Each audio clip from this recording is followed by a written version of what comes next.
ওর যে কি অবস্থা হইবে না সেটা আমি মধুমণ্ডল ওরফে বাঘের বাচ্চা আমি আর কতে যাচ্ছি নে।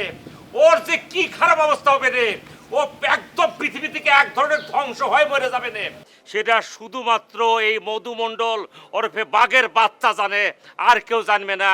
কাজে সবার মুখে একই কথা থাকবে, বাঘাবাড়ি বাঘাবাড়ি জিন্দাবাদ জিন্দাবাদ বাঘাবাড়ি বাঘাবাড়ি জিন্দাবাদ জিন্দাবাদ। আব্বা বুদ্ধিটা কিরা মনে বলেন তো, এই যে বাড়ির সামনে দূরে বাঘ ঝুলে একদম বাড়ির নাম পরিবর্তন করে দেয় বাঘাবাড়ি, এখন তো আমাদের বাড়ির নাম বাঘাবাড়ি হয়ে গেল। ভাল লাগতেছে তো ব্যাপারটা। সত্যি বোন সত্যি, তোরে থ্যাংক ইউ না বলে পাচ্ছি না। তুই আসলে সত্যি শ্বশুর বাড়ি যাওয়ার পরও আমাদের বাঘাবাড়ির মান সম্মান রাখবি সেটা বোঝা হয়ে গেছে। আরে আমার মেয়ে বলে কথা। হ্যাঁ শোন, তোরা একটা কাজ কর, এই যে বাঘাবাড়ি, এই বাঘাবাড়ির ছবি তুলে ফেল। ছবি তুলে সমস্ত দেশে ছড়ায় দে, বাঘাবাড়ি বাঘাবাড়ি জিন্দাবাদ। হ্যাঁ ওরে বাপ রে বাপ, একেবারে হাই হয়েছে, জটিল হয়ে গেছে একদম। কাকা হ্যাঁ আলিপুর কি বাড়ির নাম চেঞ্জ হয়ে গেল? একদম বাড়ির নাম বাগাবাড়ি। ফাইন হয়েছে, এবারে ফাইন। আরে শুধু হাই নাকি, দেখ না বাঘের সাথে কাকার ফিগার চেয়ারের সম্পর্ক, তারপরে এই যে মধুমায়ের বাঘের যেরকম সম্পর্ক, এই চেয়ারের সাথে বাঘের সম্পর্ক তো যায়, বাঘাবাড়ি একদম পারফেক্ট। এটুকুনি, তারপরে তো চুপ করে আছি, মুখে সবাই পুরো বাড়ি রাখিস কিসের জন্য বলতে পারছিস রে? বাঘাবাড়ি বাঘাবাড়ি জিন্দাবাদ জিন্দাবাদ বাঘাবাড়ি বাঘাবাড়ি জিন্দাবাদ জিন্দাবাদ। এ আব্বা, আমি তো আপনার গলা পাচ্ছি আর পাচ্ছি আমার বোনের গলা। হ্যাঁ এ কি, এরা তো এখনো কুরুবাইটে রাখিছে। কি কুরুবাইটে রাখিছে কিসের জন্য? শরীরে জোর কমে গেছে, এখন কিন্তু ভেল ভেল করে ফেলবো। এই মধু ভাই, খবরদার মধু ভাই, আপনি হঠাৎ করে এরকম রাইগে উঠেন কিসের জন্য? সব কিছুর তো একটা সিস্টেম আছে, তাই না কাকা? শুনেন, এই যে সুন্দর একটা নাম দিলেন, এই যে আপনারা জোড়া বাঘ হওয়ার চেষ্টা করতেছেন, সেটারও একটা সিস্টেম আছে ভাই। বাড়ির নাম দিছেন বাঘাবাড়ি, এই নাম পরিবর্তন উপলক্ষে এখন কি করা লাগবে? আকিকা দেওয়া লাগবে। আকিকা দিয়ে সবাই খিলাইবেন, তারপরে না নাম পরিবর্তন। এই এই শালা, তুই সব কি করছিস? হ্যাঁ বাড়ির আবার আকিকা হয় নাকি? হ্যাঁ চাচা, আপনি এটা কোন ধরনের কথা কইলেন? এটা মধু ভাইয়ের মতো হয়ে গেল।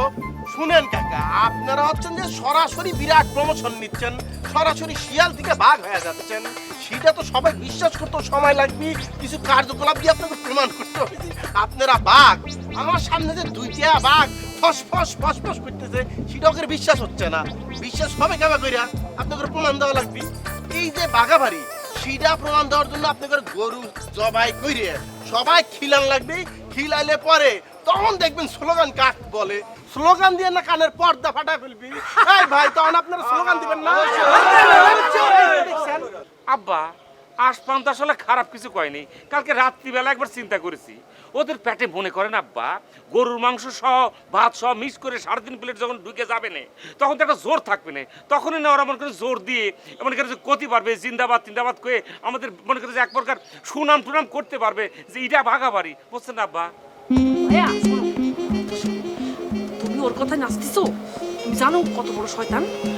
দেখো, এখন একটা গরু তুমি 1 লাখ টাকার নিচে পাবা না, আবার মেজবান দিতে গেলে আরো 1 লাখ টাকা, কমপক্ষে 2 লাখ টাকার উপরে খরচ। ওকে দান্দা বুঝতেছো? আমাকে খসানির দান্দা। টাকার কথা চিন্তা করছিস কেন? বংশের কথা চিন্তা কর, বাড়ির কথা চিন্তা কর। আমাদের বাড়ি হচ্ছে বাঘাবাড়ি, সেটা চিন্তা করা লাগবে। সবচেয়ে বড় কথা হচ্ছে গিয়ে যে ও তো খারাপ কোনো কথা কয়নি। আসমান যেটা কয়েছে সেটা যুক্তি দিয়ে কয়েছে। তোমার পেট থাকবে খালি, শরীরে পাবে না জোর। তুমি বলবা বাঘাবাড়ি বাঘাবাড়ি জিন্দাবাদ, সেটা তো হবে না। একটা সেরাম করে তো আকিকা দেওয়া লাগবে। যখন তোমার পেটে 3.5 প্লেট ভাত পড়বে সাথে গরুর মাংস, তাহলে পরে কতটা জোর বাড়বে না? এ সুনাম তো চতুর্দিকে ছড়াই পড়বে না, না আব্বা? আচ্ছা ঠিক আছে, যা দেবো আকিকা। এই সারা গ্রামে কোনো বাড়ি আছে রে? এই কোন সে বাড়ি?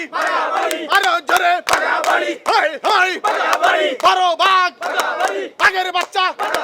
হাই হাই মহিলা বাঘ। হাই হাই সবাই বলো সবাই খিলাও গরু খিলাও দুপুর বেলা গরু হবে বাঘাবাড়ি বাঘাবাড়ি বাঘাবাড়ি।